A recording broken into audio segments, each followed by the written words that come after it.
Hello, everyone. This is Tom Fox back again for another episode. And I'm absolutely thrilled today to have with me Rob Espenscheid. Rob, first of all, welcome. And thank you so much for taking the time to visit with me today. Yeah, I'm just glad to be here. So we are going to talk about your newly released book, The Rise of Mad March. But before we get there, could you tell us your professional background? Professional background. Yeah, I spent 40 years as a piano technician, piano tuning, repairing, restoring, refinishing, the whole ball of wax. I was just ran the company by myself. I operated in southern Iowa. It was sort of a rural service, but I was the only piano tuner in southern Iowa, so I stayed busy. I've known piano tuners in my life because my mother was a pianist, so we always had one. But that's a profession that you don't see a lot anymore. But I know how important a piano tuner was to a small community because I grew up in one and we had one. So I was wondering if you could share, now that I've got you here, just share some thoughts on the role of a piano tuner and really how it was certainly 40s, 50s, 60s, 70s, and maybe even into beyond that, central to the life, particularly the musical life of a town. Wow, that's a tough question. My business, since I was the only piano tuner, I just really went out of my way for people to just try to take care of their problems. The business included 3 or 4 colleges that I serviced. I was the head technician at Drake University in Des Moines for 25, 30 years. And so I don't know if I played a great role in the music of the town. I just know that I was available if they had any problems. Okay, let's turn to your latest book, The Rise of Mad March. Can you tell us a little bit about the story, how you came up with it, and how you translated what was in your head to what eventually became on paper? Yeah, I started about 3 years ago. I just wanted to write about rock and roll. This was actually my 5th novel. I thought about writing about rock and roll because I was such a fan for my whole life. And I got serious about it and just started evolving a story. I had some ideas. I'm the kind of writer that really needs to have a beginning and an ending before I get started. Essentially, what I chose to do was to write to my story as sort of a tribute to small town bands. I played a role in that in my life, and I wasn't really interested in anybody's having a career or being a national act or anything. I was just strictly local. The plot, you want me to go into the plot at all, or? Sure. It's what I was interested in mostly was the rise of the Mad March. And so I take the band from ground zero. The 3 of them meet by pure chance.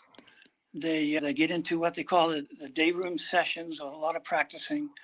They finally play a live gig, and it was a disaster of biblical proportions, and it almost breaks up the band. They have one member, Henry, who is determined to keep it going, and they hold auditions and add a 4th member.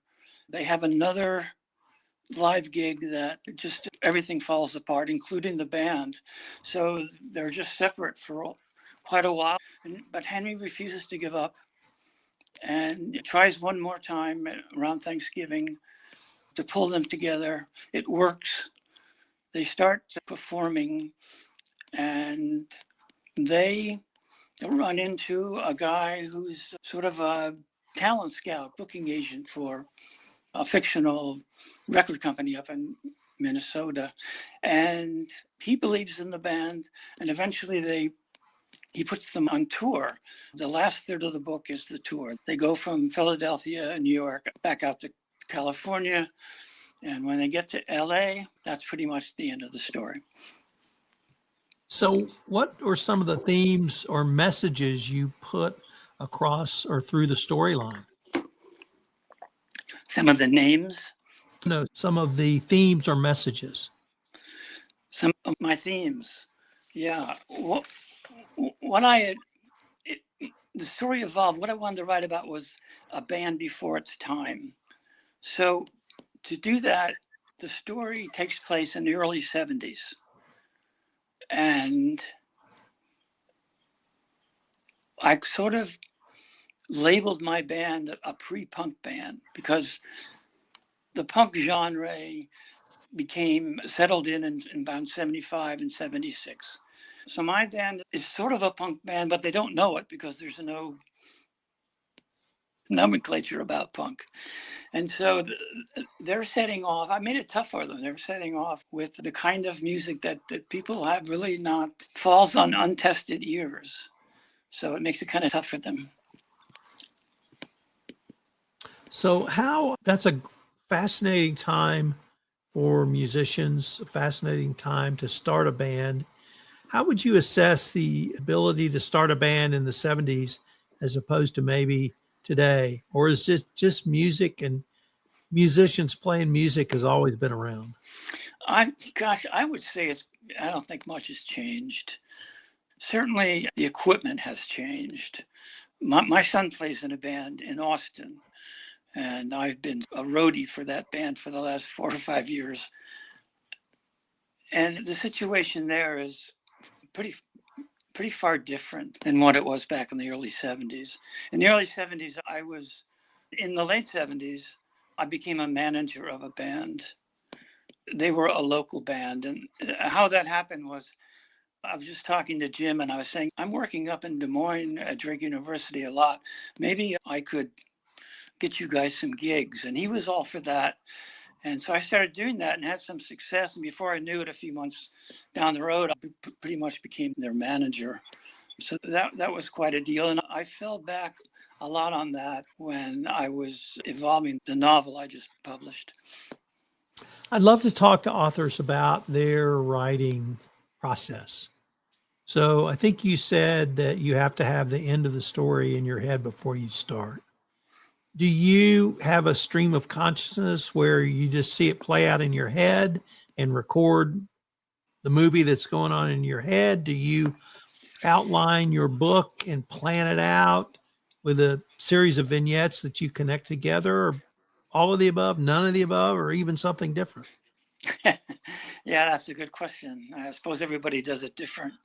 Got to remember that Tim Robbins just recently passed away. Even Cowgirls Get the Blues author. And I was reading an obituary of his, and he said he often started out, had no idea what direction he was going or what the ending was going to be. And my reaction to that was, holy cow, how could anybody do that? I have to have an ending. If I'm going to go from A to Z, I've got to know some idea where I'm going. I do not start with a detailed outline at all. I've got some central characters, sort of a general outline where they're going to go. It's sort of funny because I've never had a problem exactly with the writing process. Like when I'm on chapter 16, I always know where chapter 17 is going. I'm not sure quite how I do that. Evolving a story, it's just a continuing thing. There's so many changes that go on. You're just constantly thinking about it. And I write every day in the morning, 2 or 3 hours, and try to make a little progress every day. That's about all I can say. So, as you mentioned, this is not your first book. Can you tell us about your other books? Yeah, I started writing back in around 2009. So I've been at it maybe a little bit earlier. I've been at it about 18 years or so. What makes me a little different is that I didn't start until I was in my 60s. I was still working full-time. I had written for magazines for a while, but I always, sort of on the bucket list, I wanted to try fiction. And I started out, I had an idea for a story. I thought it could be a short story, and it eventually evolved into The Jackass Alliance, which was my first book. It was sort of a what do you call it, like a young adult kind of a novel. But it was about 2/3 of the way through that when serendipity sort of stepped in. I took a motorcycle trip with my son. We were heading out to Nashville. We had family out there, and I was the one responsible for the route. And so I happened to notice that we were going to go close to Shiloh National Park in Corinth, and so we stopped there. And when I was a teenager, I was a big Civil War buff. I practically taught myself how to read by reading Civil War novels or histories. And so when I went to Shiloh, that sort of just opened up that whole thing inside me, which had been sort of hidden in my college years and military years and all that. Found out that Iowa played a huge role at the Battle of Shiloh. And so I went back home and started researching and got this whole idea that to write a Civil War novel, boy, that was just an enormous 3 years of my life. Just a real awakening. It was a quantum leap in my writing. I loved all the researching. And then, Tom, something else happened that really bloomed, and that is writing the first novel too, but especially the Civil War novel. I just fell in love with the writing process. And yeah, I didn't expect it. It was a total love affair. And it has stayed with me until this very day. After the Civil War novel, 2 more novels followed. My wife and I moved to Texas. We were living in Southern Iowa. We moved to Texas in 2018. And as soon as we got here, of course, we ran smack into COVID. And it was at that point that I wasn't sure I was going to keep writing, but I had tried to start a piano tuning service down here in Texas, but COVID destroyed it. And suddenly I was retired and I had all this time and, okay, why not keep writing? And I wrote the Sentinel papers and I finished that in 23 and then kept on, just started with the Mad March. Let me turn to your experience with Stoney Creek Publishing, because they're the sponsor of this podcast. And I always like to ask about what was it like for you? First of all, how did you get to Stoney Creek? And what was that experience like for you working with them?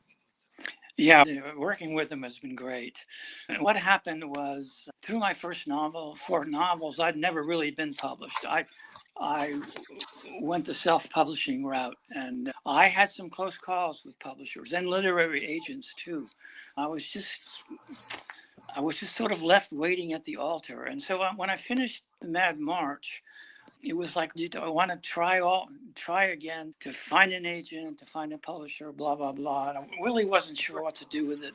I had the manuscript and I was reading Texas Monthly Magazine, and they had an article in there about a publishing house in Texas. And at the very end of the article, almost as an afterthought in very small print, they said, oh, by the way, here are 3 or 4 other small publishing houses in Texas and the kind of books that they are publishing. And Stoney Creek was on that list. And the thing about Stoney Creek was that most of their releases, fiction or nonfiction, were Texas oriented. And March was not. And so I felt like I was a total long shot. But I made an inquiry. They asked, I'm not sure about the whole process. I think they asked for a few pages and a plot summary, and I sent that to them, and they got back to me and sent us the whole thing. And I kind of forgot about it. I guess maybe, I don't know, a month or 2 went by, and the phone rang, and it was Lauren Steffi and from Stoney Creek, and said that they liked it very much and wanted to send me a contract. And to be perfectly honest, Tom, I almost dropped the phone.